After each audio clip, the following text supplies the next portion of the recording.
दिल है छोटा सा, छोटी सी आशा, मस्ती भरे मन की भोली सी आशा, चांद तारों को छूने की आशा, आसमानों में उड़ने की आशा, दिल है छोटा सा।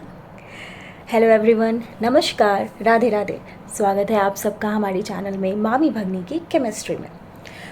तो आज मैंने इस गाने से शुरुआत इसलिए की क्योंकि ये गाना मेरे मेरे से बहुत ज़्यादा अटैच है, क्योंकि जब मेरा बेटा छोटा था तब से मैं ये गाना उसे सिखा रही हूँ, तो मेरे ज़बान पे मोस्टली यही गाना रहता है। तो आज जो मैं आप लोगों के साथ डिस्कस करने वाली हूँ वो है मेरी फील्ड से रिलेटेड, डेंटिस्ट्री से रिलेटेड। तो आप सबको एक चीज़ तो पता ही होगी कि हाइजीन, हम घर की हाइजीन मेंटेन करते हैं, अपनी बॉडी की हाइजीन मेंटेन करते हैं, अपने फेस पे इतना ध्यान देते हैं, अपने हैंड की हाइजीन मेंटेन करते हैं, बच्चों को सिखाते हैं कहीं बाहर जाएं तो हैंड वॉश कर लें, हाइजीन मेंटेन करना है, राइट। तो उसी तरह हमारे ओरल हाइजीन की भी इम्पॉर्टेंस बहुत ज़्यादा है। तो आज हम डिस्कस करने वाले हैं ओरल हाइजीन के बारे में। ओरल हाइजीन क्या होता है और उसके प्रॉज एंड कॉन्स क्या है, अगर उसे आप मेंटेन नहीं करोगे तो क्या होगा, अगर मेंटेन करोगे तो कितना अच्छा होगा, और कैसे मेंटेन करना है, ये सब हम डिस्कस करने वाले हैं आने वाली वीडियोज़ में।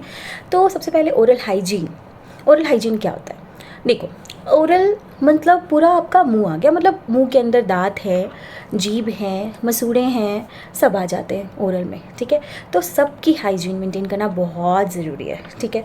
लोग क्या सोचते हैं कि अच्छा डॉक्टर साहब आपने ओरल हाइजीन मेंटेन करने के लिए बोला था, मैंने तो ब्रश उठाया और ऐसे ऐसे ऐसे एकदम पूरा एकदम राजधानी एक्सप्रेस की तरह ब्रश कर लिया, मेरे दांत तो पूरा चमकने चाहिए।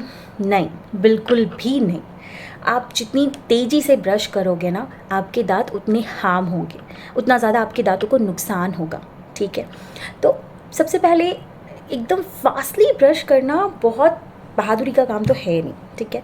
आपके दांतों को साफ़ करने के लिए बहुत मिनिमल फोर्स चाहिए, बहुत ज़्यादा फोर्स नहीं चाहिए कि फोर्सफुली हम करेंगे तो दांत चमकने लग जाएंगे, ऐसा नहीं होता, ठीक है। नॉर्मल सर्कुलर मोशन में धीरे धीरे हम सारे क्वाड्रेंट में अपने मूव करेंगे, तब जाके ब्रश को मूव करेंगे, तब जाके पूरा दांत अच्छे से साफ़ होगा, ठीक है। अगर आप ओरल हाइजीन मेंटेन करोगे तो वेल एंड गुड, आपके लिए बहुत अच्छा है, क्योंकि लोग बोलते हैं कि यार छोटा सा दांत ही तो है, पर ट्रस्ट मी, जिसको दांत दर्द हुआ होगा, जिसको पेन हुआ होगा ना, उसको पता होगा कि दांत दर्द कितना भयानक होता है, बहुत भयानक, सारे दर्द से भयानक होता है ये दर्द। अगर आपके दांत दर्द हो गया ना, आपके कान दर्द होंगे, आपके हेड में दर्द होगा। वो क्यों होगा? अब बोलेंगे डॉक्टर दांत में दर्द है तो कान में क्यों दर्द हो रहा, हेड में क्यों दर्द हो रहा? यार क्यों नहीं होगा? क्योंकि आपके जो नसें हैं ना, वो एक दूसरे से कनेक्टेड रहती हैं। आपके दांत में दर्द होगा तो वो पेन रेडिएटिंग पेन होता है, एक जगह दर्द हुआ तो वो पेन रेडिएट होके दूसरे ऑर्गन पे चला जाता है और वो दर्द होता है, तो हम बोलते हैं कान दर्द हो रहा है, सर दर्द हो रहा है।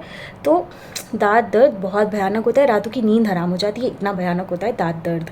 छोटी सी चीज़ है देखने के लिए, अगर आप उसे अच्छे से मेंटेन करोगे ना, वो आपका ज़िंदगी भर साथ देने वाला है।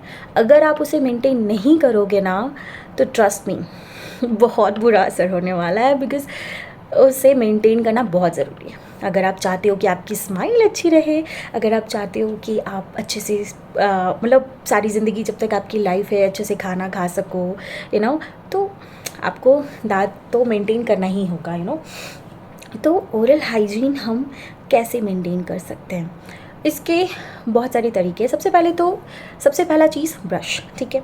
ब्रश करना बहुत ज़रूरी है, सुबह उठने के बाद, खाने से पहले और रात में खाने के बाद ब्रश करना बहुत ज़रूरी है। आप ब्रशिंग से ओरल हाइजीन मेंटेन कर सकते हैं। दूसरी चीज़ है फ्लॉस। दांतों के बीच में जो गैप होते हैं ना, दांतों के बीच में जो गैप होते हैं, ये देख लो जबड़ा ई तो ये दांतों के बीच में जो गैप्स होते हैं ना, तो वो उनमें कई बार चीज़ें फंस जाती हैं। कुछ खाते हैं आप, कुछ भी, फॉर एग्ज़ाम्पल सबसे कॉमन चीज़ भिंडी फंस जाती है और आपको बहुत प्रॉब्लम होता है, तो वो हम फ्लॉस के थ्रू रिमूव कर सकते हैं। फ्लॉस क्या होता है? फ्लॉस दो तरीके से होता है, एक तो थ्रेड फॉर्म में होता है, ठीक है, और एक होता है कि आपका प्री फैब्रिकेटेड हैंडल फॉर्म में आएगा, इस तरह से, ठीक है। प्री फैब्रिकेटेड हैंडल फॉर्म में आप ऐसे दांतों के अंदर डालना होता है और ऐसे खींचना होता है। तो इसकी एक अलग ही टॉपिक है। मैं ब्रशिंग टेक्निक, कैसे ब्रश करना है और कौन से ब्रश यूज़ करना है, प्लस फ्लॉस, ये सब एक अलग ही टॉपिक है। इसके अलग अलग मैं वीडियोस बनाती रहूँगी। अभी बस ओरल हाइजीन के बारे में वीडियो है कि आप कैसे मेंटेन कर सकते हैं, ठीक है। पहला तो ब्रश हो गया, दूसरा फ्लॉस हो गया, थर्ड चीज़ जो हो गई वो माउथ वॉश। बहुत सारे लोग ये कंप्लेन करते हैं, डॉक्टर साहब मेरे मुँह से तो स्मेल आती है। तो स्मेल क्यों नहीं आएगी? आपके दांत अगर पूरे डिपॉजिट जमा हैं दांतों में कैविटीज़ हैं, सड़न हो गई है, तो स्मेल तो करेगा दांत। तो उस स्मेल को हैलिटोसिस बोलते हैं। तो उस स्मेल को दूर करने के लिए आपको माउथ वॉश यूज़ करना होता है, ठीक है। तीसरी चीज़ माउथ वॉश। फोर्थ चीज़ क्या है कि रिंस करना, मतलब हिंदी में बोले तो कुल्ला करना, ठीक है। आप कुछ भी खा रहे हो, स्पेशली आप मीठा खा रहे हो, चॉकलेट्स खा रहे हो, आइसक्रीम खा रहे हो, कुछ स्वीट्स खा रहे हो, तो आपको कुल्ला करना बहुत ज़रूरी है, ठीक है। आप कुल्ला नहीं करोगे तो दांतों में स्टिकी, जैसे आप रसगुल्ला खा रहे हो तो उसके स्टिकी फॉर्म आपके चिपके रह जाते हैं दांतों में, धीरे धीरे बैक्टीरिया डेवलप हो जाता है, सड़न होने लग जाती है। तो रिंसिंग करना बहुत ज़रूरी है, कुल्ला करना बहुत ज़रूरी है कुछ भी खाने के बाद तो इस तरह से आप ओरल हाइजीन मेंटेन कर सकते हैं। बहुत ज़रूरी है ओरल हाइजीन को मेंटेन करना। ये हो गया है कि क्या क्या फ़ायदे हो सकते हैं ओरल हाइजीन आप अगर मेंटेन करते हो, अब क्या क्या नुकसान हो सकता है अगर आप ओरल हाइजीन मेंटेन नहीं करोगे। तो क्या होगा, डिपॉजिट्स जमा हो जाएंगे दांतों में, अच्छे नहीं लगेंगे, फिर दांत क्या होंगे, हैलिटोसिस होने लग जाएंगे, बैड ब्रेथ हो जाएंगे, स्मेल करने लगेंगे। बहुत से लोग होते हैं बोलते हैं तो उनके मुंह से बदबू आती है तो उन सब चीज़ों से बचने के लिए आपको ओरल हाइजीन मेंटेन करना बहुत ज़रूरी है। इसे एक छोटी चीज़ मत समझिए, ये आपके लाइफ का डे टू डे लाइफ में आप ओरल हाइजीन कैसे मेंटेन करें, थोड़ा टाइम 10 मिनट 20 मिनट अपने ओरल हाइजीन को दे दो, आप लाइफ टाइम के लिए बहुत खुश रहोगे, trust me. As a dentist तो मैं बोल ही रही हूँ, लेकिन as a normal human being भी अगर आप पूरी बॉडी की हाइजीन मेंटेन करते हो तो आपके बॉडी में ये दांत भी हैं तो इसे भी मेंटेन करो। तो मैं यही होप करती हूँ कि आप सब अच्छे से ओरल हाइजीन मेंटेन करोगे, और मैं आगे धीरे धीरे वीडियोस में आपको बताऊंगी कि आपको कैसे ब्रशिंग करनी चाहिए, कैसे फ्लॉस करनी चाहिए, कौन से ब्रश यूज़ करने चाहिए, कौन से फ्लॉस यूज़ करने चाहिए, कौन से माउथ वॉश यूज़ करने चाहिए, सबका धीरे धीरे वीडियोज़ में आप तक पहुँचाती रहूँगी। Thank you, good night, Radhe Radhe.